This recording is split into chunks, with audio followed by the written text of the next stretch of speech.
Angamaly diaries review. Chemban Vinod Jose, Lijo Pellissery എന്നിവർ ഒന്നിച്ച് 86 പുതുമുഖങ്ങൾ അഭിനയിച്ച അങ്കമാലി ഡയറീസ് നിറഞ്ഞ സദസ്സിൽ പ്രദർശനം തുടരുന്നു.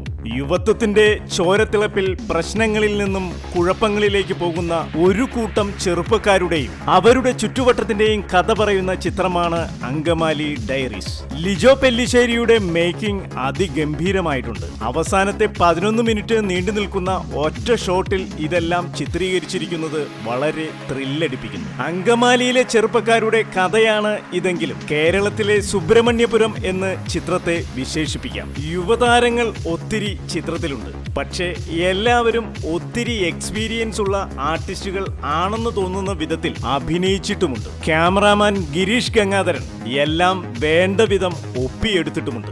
എഡിറ്റിംഗ് വളരെയധികം വ്യത്യസ്തത പുലർത്തുന്നു. ബാക്ക്ഗ്രൗണ്ട് മ്യൂസിക്കും പ്രശാന്ത് പിള്ളയുടെ സംഗീതവും വളരെ മനോഹരവും സിറ്റുവേഷൻസിന് ഇണങ്ങുന്നതുമായതിനാൽ ഈ ഘടകങ്ങളെല്ലാം ചേർന്ന് ചിത്രത്തെ മികവുറ്റതാക്കുന്നു. അങ്കമാലി ഡയറീസ് മികച്ച ചിത്രമെന്ന് തന്നെ വിശേഷിപ്പിക്കാം.